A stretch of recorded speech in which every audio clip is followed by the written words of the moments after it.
नमस्कार. थंडीच्या सगळ्यांना खूप खूप शुभेच्छा. आता थंडी जोरात चालू झालेली आहे. थंडीसाठी आज आपण एक खास अशी चटणी बनवणार आहोत, कढीपत्ता आणि तिळाची चटणी.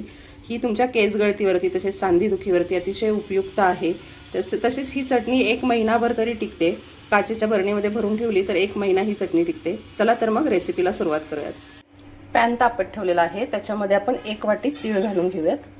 हे तीळ आपल्याला कोरडे छान भाजून घ्यायचे आहेत. बघा, तीळ छान फुललेले आहेत. खूप जास्त भाजून नाही घ्यायचे, नाहीतर मग कडवटपणा येतो त्याच्यामध्ये जरा. त्याच्यामुळे अशीच आपल्याला भाजून घ्यायचे आहे. तीळ भाजून झालेले आहेत. अर्धी वाटी आपण खोबरं घेणार आहोत. खोबऱ्याचे काप करून घेतलेले आहेत. आता त्याला पण आपल्याला कोरडंच भाजून घ्यायचं आहे. बघा, खोबरं पण भाजून झालेलं आहे आपलं. इथे मी अर्धी वाटी जवस घेतलेले आहेत. हे जवस पण आपल्याला भाजून घ्यायचे आहेत. जवस भाजून झालेले आहेत. इथे मी खूप सारा कढीपत्ता घेतलेला आहे. स्वच्छ धुवून थोडासा कोरडा केलेला. याला पण आपल्याला छान आता कोरडा करून घ्यायचा आहे. कढीपत्त्यामधलं पाणी पूर्ण आटून गेलं पाहिजे, म्हणजे ही चटणी 1 महिनाभर तरी टिकते. प्रमाण मी पुन्हा एकदा सांगते. 1 मोठी प्लेट भरून मी कढीपत्ता घेतलेला आहे. त्यानंतर 1 वाटी तीळ घेतलेले आहेत. अर्धी वाटी खोबरं आणि अर्धी वाटी जवस.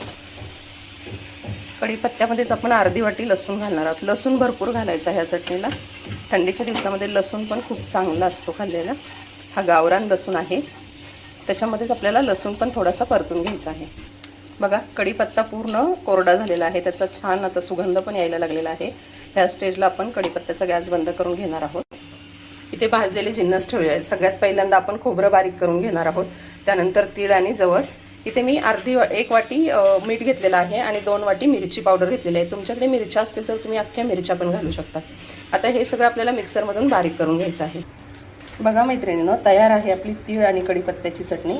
थंडीच्या दिवसामध्ये नक्कीच करून बघा आणि माझ्या चॅनलला लाईक आणि सबस्क्राईब करायला विसरू नका.